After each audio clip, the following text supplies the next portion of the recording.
What is up, y'all? Welcome back to another video. My name is Tony Reiner, and in today's video, I'm going to be talking to y'all about the 10 things that I wish I knew about money and success when I was 18 years old. So I'm about 26 years old now, and there's been a lot of things that I've learned over these past 8 years. And if I could go back, there's a couple of things that I would change about my journey. Obviously, grateful for everything that happened, but if you're 18 years old, don't make the same mistakes I did, and check these out. So for number one, I would start investing ASAP. I had the opportunity to do that when I was younger. My uncle is a stock broker, and he really encouraged me to go after it. And honestly, the way that stockbrokers go about investing is very confusing. And so I followed a complex investing strategy. Ultimately, didn't enjoy it. Didn't like looking at the stock charts all the time. But really, that isn't the best way to invest, anyways. I mean, if you're going to get super technical, maybe it works, but really just invest and invest for the long term. But I didn't do that. So I would start investing ASAP if I were in your shoes. And then the second one would be live below your means. When I was 18, I had started my freshman year in college, and I got student loans to pay for my college because I didn't have my parents paying for it.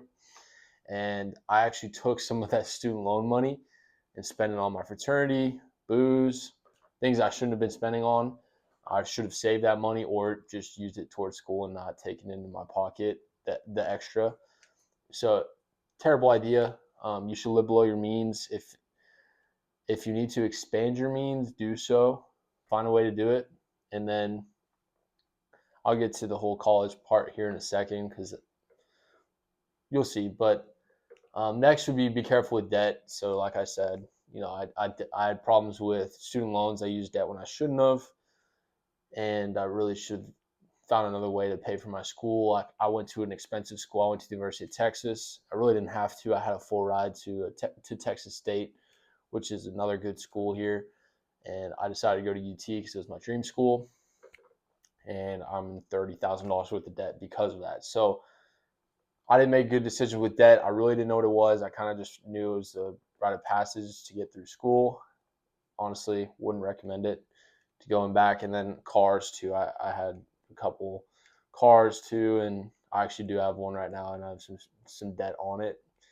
Don't really recommend it. I have to drive a lot for my job, but so I wanted a nice car that could handle it. But really don't recommend getting into debt for a car, any sort of liability.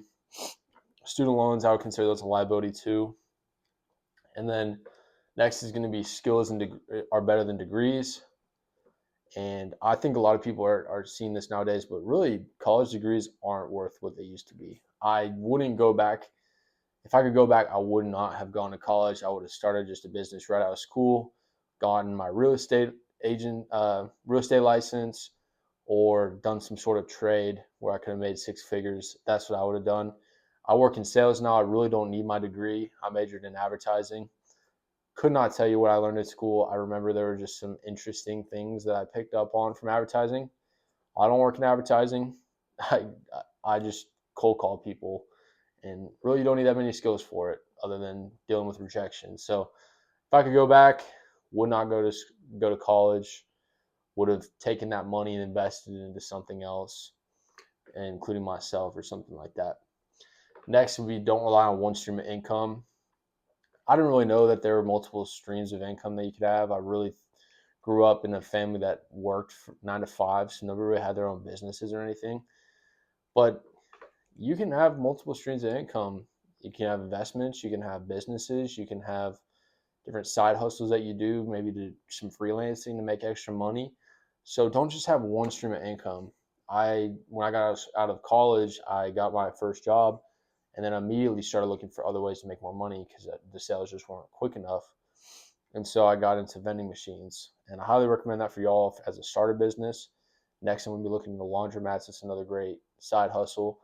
Now, laundromats, that's going to be more of a business. It's not quite just a side hustle. It's not something that you can just kind of do like that. But those are just some examples that don't take too much of your time, so you can still work a 9 to 5.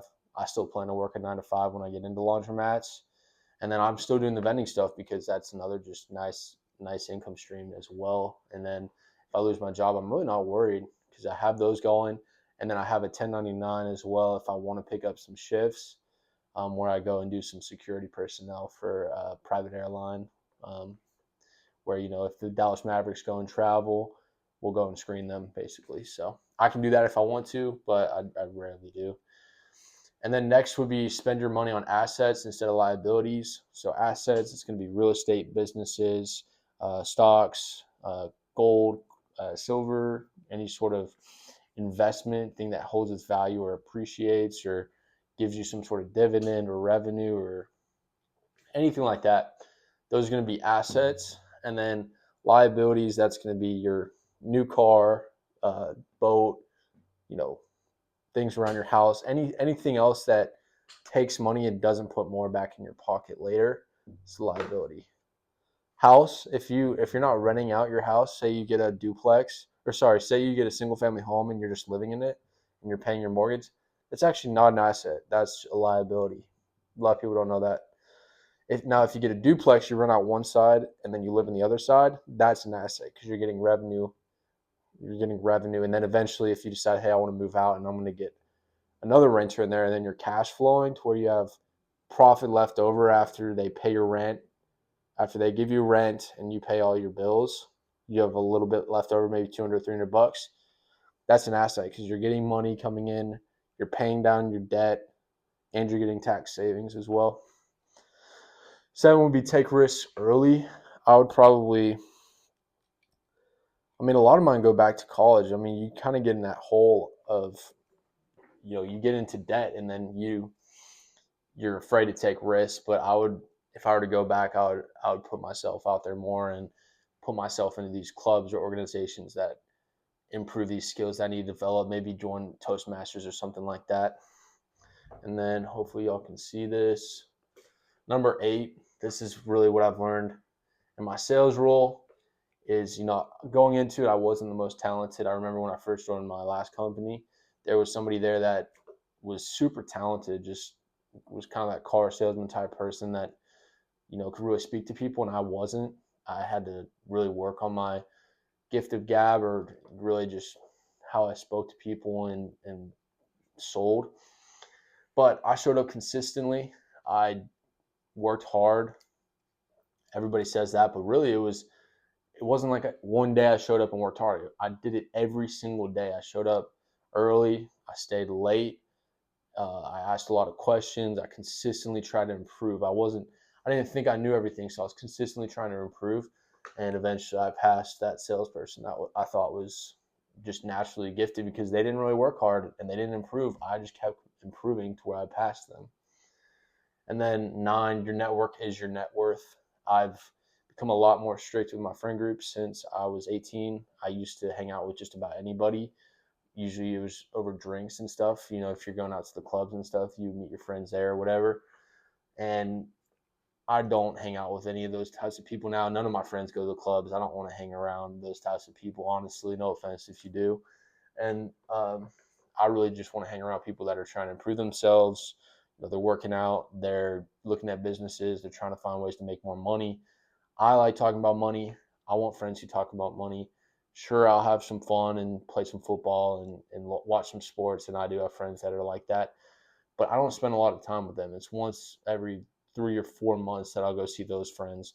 But the friends that are, going for businesses, I could talk to them all the time.